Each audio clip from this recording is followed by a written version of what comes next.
Halo, selamat sore pemirsa. Demikian tadi berita pilihan iNews Sore yang akan menemani Anda selama 2 jam ke depan bersama saya, Anissa Dasuki. Dan saya Abraham Silaban. Kita awali iNews Sore hari ini dengan informasi dugaan monopoli ekspor benih lobster atau benur yang menyeret Menteri Edi Prabowo. Sebelumnya dugaan monopoli ekspor benur sudah dipantau Komisi Pengawas Persaingan Usaha KPPU.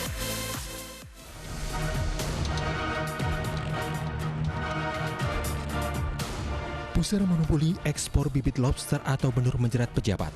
Izin ekspor benih lobster menuai polemik karena diduga menjadi proyek sejumlah oknum politisi. Selain itu, izin ekspor benih lobster dikhawatirkan membahayakan populasi lobster di tanah air. Namun tudingan itu dibantah Menteri Kelautan dan Perikanan Edi Prabowo.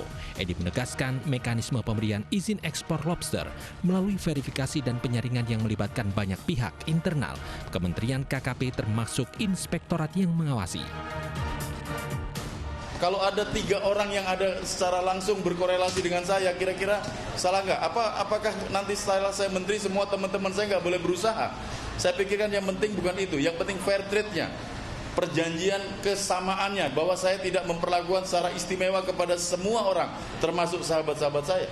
Yang jelas, keluarga saya, lingkungan saya, masyarakat keluarga saya sendiri, tidak saya libatkan untuk ini, termasuk istri saya.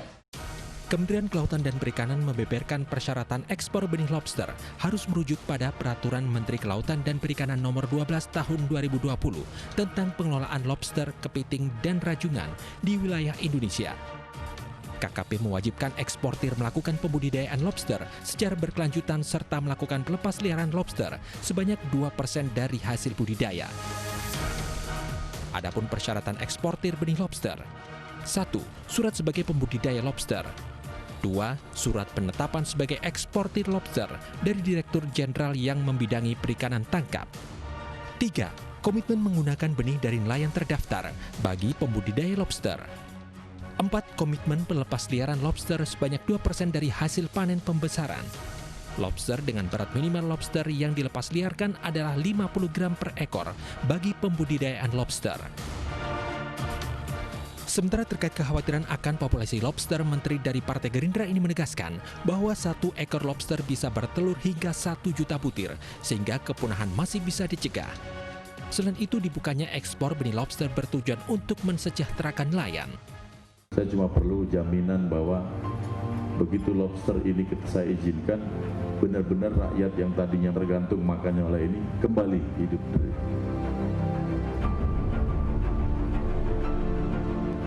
Menghidupi lobster itu sebenarnya bukan menghidupi pendapatan negara buat saya.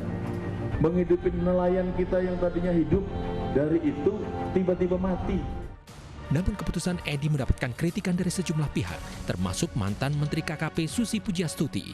Saat Susi menjabat, ekspor benih lobster dilarang keras dan tertuang dalam Permen KKP nomor 56 tahun 2016. Alasan Susi melarang adalah untuk meningkatkan nilai tambah dari lobster sebelum diperjualbelikan ke pasar global. Selain itu, untuk menjaga populasi lobster di laut Indonesia agar tidak langka. Selama Susi menjabat, Kementerian KKP menggagalkan sekitar 270 kasus penyelundupan benih lobster dengan nilai benih lobster mencapai puluhan hingga ratusan miliar tiap tahunnya. Tim Liputan iNews melaporkan. Setelah Menteri Kelautan dan Perikanan Edi Prabowo ditangkap, penyidik Komisi Pemberantasan Korupsi menggeledah kantor Kementerian Kelautan dan Perikanan di Jalan Medan Merdeka Timur, Jakarta Pusat. Penyidik Komisi Pemberantasan Korupsi mendatangi kantor Kementerian Kelautan dan Perikanan Jakarta Rabu siang. Kedatangan penyidik ini guna menggeledah ruang kerja Menteri Edi Prabowo. Penggeledahan terkait dengan ditangkapnya Menteri KKP usai kunjungan kerja ke Amerika Serikat pada Rabu dini hari tadi. Belum diketahui barang bukti apa saja yang akan disita penyidik dalam penggeledahan. Diduga Edi tersangkut kasus hukum dalam proses penetapan calon eksportir benih lobster.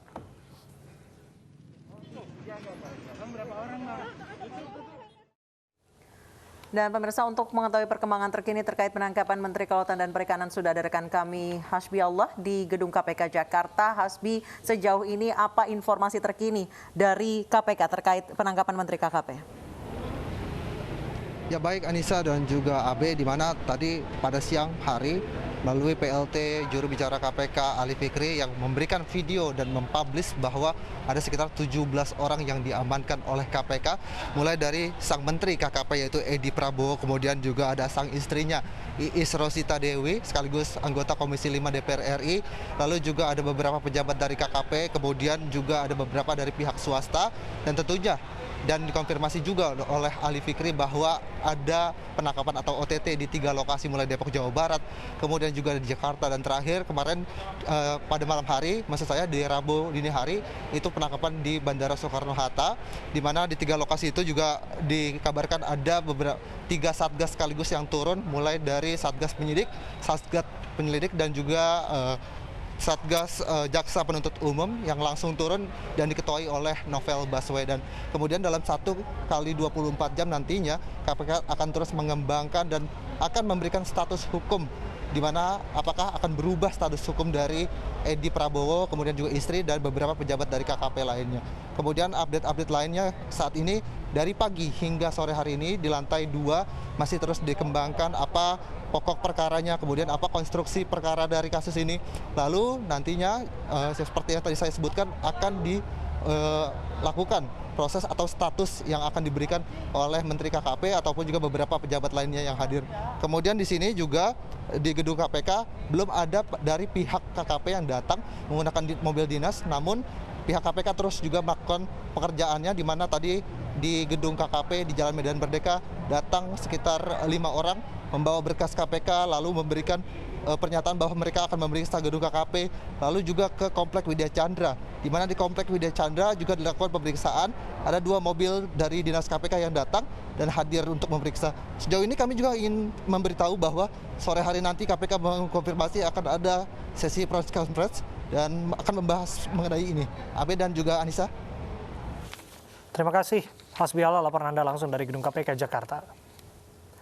Ketua Harian Partai Gerindra, Sufmi Dasko Ahmad, angkat bicara terkait penangkapan Edi Prabowo. Wakil Ketua DPR tersebut mengaku sempat berkomunikasi dengan Menteri Edi sebelum penangkapan.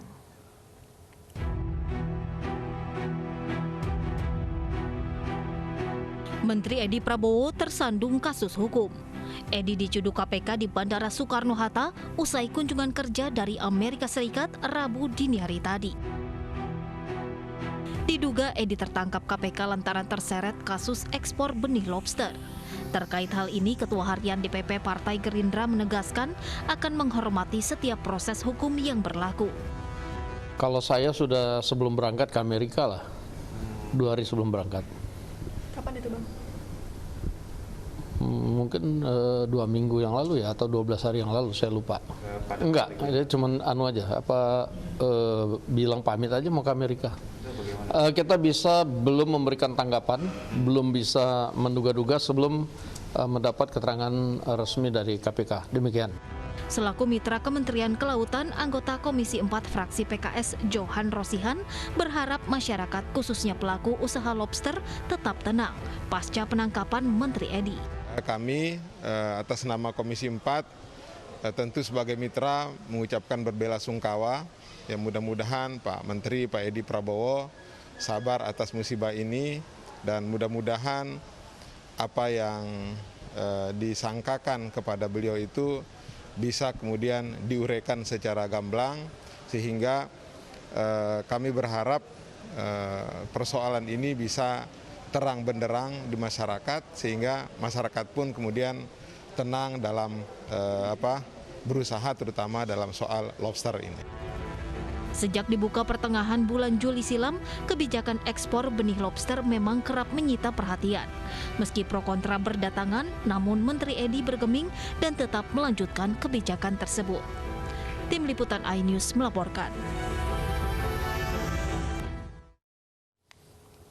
Masih terkait penangkapan Menteri Kelautan Edi Prabowo, Presiden Joko Widodo menegaskan pemerintah konsisten dalam setiap upaya pemberantasan korupsi.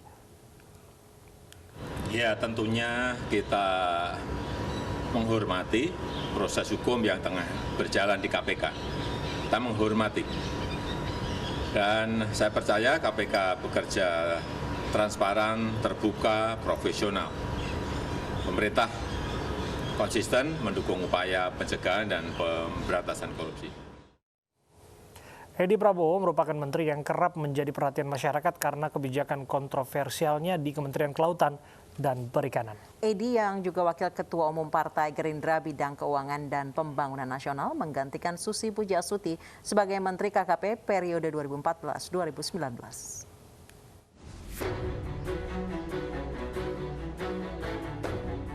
Sepak terjang Edi Prabowo sebagai Menteri KKP yang paling menyita perhatian masyarakat yakni kebijakan ketika membuka kembali ekspor benih lobster. Sedangkan laporan harta kekayaan penyelenggara negara LHKPN Edi Prabowo pada 31 Desember 2019 tercatat memiliki kekayaan mencapai 7.042.286.613 rupiah. Adapun rincian hartanya terdiri dari tanah dan bangunan, alat transportasi, dan kas setara kas. Politikus Partai Gerindra ini tercatat memiliki aset terbesar dari properti, berupa tanah dan bangunan yang tersebar di sejumlah wilayah di Muara Enim dan Bandung Barat dengan total mencapai lebih dari 4 miliar rupiah. Edi Prabowo memiliki satu orang istri bernama Iis Rosita Dewi yang juga ikut ditangkap oleh KPK sepulang dari Honolulu, Amerika Serikat. Keduanya memiliki 3 orang putra. Pria kelahiran 1972 ini sebelumnya merupakan atlet pencaksilat nasional yang sempat mengikuti kejuaraan internasional. Edi mulai meniti karir di dunia militer pada 1991 dan hanya bertahan 2 tahun karena kena sanksi militer. Seiring dengan waktu berjalan, Edi akhirnya menjadi orang kepercayaan Prabowo. Dia menjadi orang yang mendampingi Jenderal Bintang 3 tersebut saat berdomisili di Jerman dan Yordania. Lalu memulai karir politiknya pada tahun 2005. Dan di 23 Oktober 2019, ia menjabat sebagai Menteri KKP ke-8. Edi Prabowo sebagai menteri pertama yang tertangkap langsung oleh KPK. Dari Jakarta, Tim Liputan iNews melaporkan. Kebijakan Menteri Kelautan dan Perikanan Edi Prabowo membuka kembali keran ekspor benih lobster sempat menuai kontroversi. Bahkan tagar tenggelamnya Edi Prabowo sempat ramai di jagat maya. Ditekennya Peraturan Menteri Nomor 12 Tahun 2020 tentang pengelolaan lobster, kepiting dan rajungan yang salah satu aturannya mengizinkan ekspor lobster sempat menuai pro dan kontra. Sebab itu artinya keran ekspor benih lobster resmi dibuka dan merevisi kebijakan Menteri KKP era sebelumnya Susi Pujiastuti yang melarang ekspor benih lobster.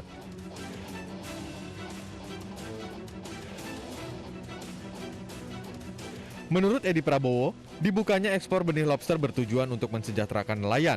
Menteri asal Partai Gerindra itu juga menyatakan kebijakan yang diambilnya tidak akan membuat lobster di Indonesia punah, karena 1 ekor lobster bisa bertelur sampai 1 juta. Seiring dibukanya izin ekspor, sejumlah perusahaan pun berbondong-bondong mengajukan izin untuk menjadi eksportir. Namun keputusan Edi mendapat kritikan dari sejumlah pihak termasuk mantan Menteri KKP Susi Pujiastuti. Saat Susi menjabat, ekspor benih lobster dilarang keras dan tertuang dalam Permen KKP nomor 56 tahun 2016. Alasan Susi melarang adalah untuk meningkatkan nilai tambah dari lobster sebelum diperjualbelikan di pasar global. Tagar tenggelamkan Edi Prabowo pun sempat beredar di jagat maya. Lebih dari 8.000 orang menuliskan tagar ini. Mereka mendukung kebijakan Susi Pujiastuti yang melarang ekspor benih lobster karena dikhawatirkan akan menghancurkan ekosistem perkembangbiakan lobster. Sementara itu, salah satu pihak yang mendukung kebijakan Edi adalah Wakil Ketua DPR RI sekaligus rekan satu partai Edi Prabowo, Sufmi Dasko Ahmad. Sufmi Dasko mengunggah kalimat dukungan kepada Edi di Twitter yang berisi sindiran pada Susi Pujiastuti. Susi pun tak tinggal diam. Susi lantas membalas komentar Dasko di akun Twitternya. Tim Liputan iNews melaporkan. Aksi demo menolak keberadaan FPI terjadi di Wonosobo, Jawa Tengah siang tadi. Demonstrasi diwarnai pembakaran ban bekas.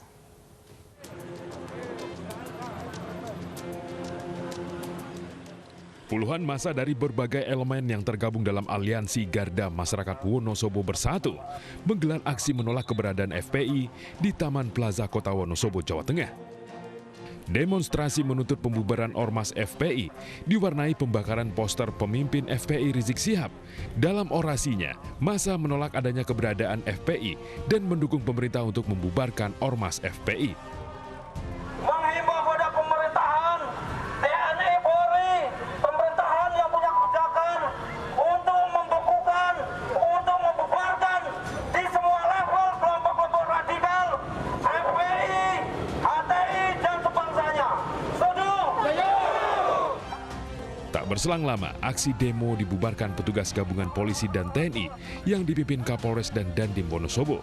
Pengumpulan massa dalam demonstrasi menciptakan kerumunan yang dilarang karena berpotensi penyebaran virus corona. Sebagai satuan Satgas untuk pencegahan COVID-19, apapun bentuknya demo, unjuk rasa dan lain sebagainya atau yang melibatkan kerumunan massa akan tetap kita cegah dan kita bubarkan. Walaupun itu mungkin misinya positif, tetap akan kita bubarkan untuk mencegah penyebaran COVID di wilayah Kabupaten Wonosobo. Usai menyuarakan aspirasinya, pendemo kemudian membubarkan diri. Demonstrasi sempat mengganggu arus lalu lintas hingga polisi menutup jalan menuju Pasar Induk Wonosobo. Dari Wonosobo, Jawa Tengah, Didik Dono Hartono, iNews melaporkan. Sebelumnya demo menolak FPI dan Rizik Syihab juga terjadi di beberapa daerah. Bahkan di Surabaya, Jawa Timur, demo diwarnai kericuhan.